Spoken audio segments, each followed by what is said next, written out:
রান্না বান্না সব হয়ে গেছে। এখন বিকেলের জন্য একটু রুটি করে নিচ্ছি।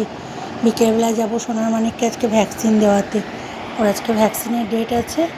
রুটিটা করা থাকলে বিকেলে আমার আর রুটি করতে হবে না, কেন তোমাদের দাদা সকালবেলায় খেয়ে বেরিয়ে গেছেন।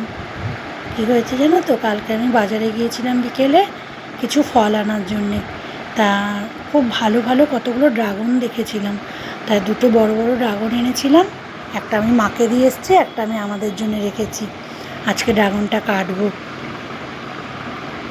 জামা কাপড় সব ছাদে মেলতে দিয়ে এসেছি সকালবেলায়। জামা কাপড়গুলো শুকিয়ে গেছে, এখন ওগুলো তুলতে যাব। দেখো ছাদ খোলার আগে দেখছি ছাদের ওই রেলিংয়ের পাশে যে কার্নিশ মতোটা আছে, নিতা ওখানে ঘুমিয়ে আছে।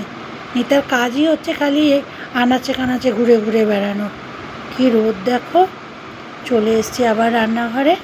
এই ড্রাগনটা নিয়ে এসেছি, দেখো আরেকটা আমার মাকে দিয়ে এসেছি, তোমাদের তো বললামই। ড্রাগনটা এখন কাটবো। ড্রাগনগুলো দেখতে কিন্তু খুব সুন্দর লাগে, বলো কালারটা কি সুন্দর দেখো। একদিকে সবজি সবজি রঙ, একদিকে ওরকম পিঙ্ক কালার। দেখো কেটেছি, ভেতরটা দেখো কালারটা মনে হচ্ছে বিট, সেই ছোট্ট ছোট্ট কালো জিরের মতো রয়েছে।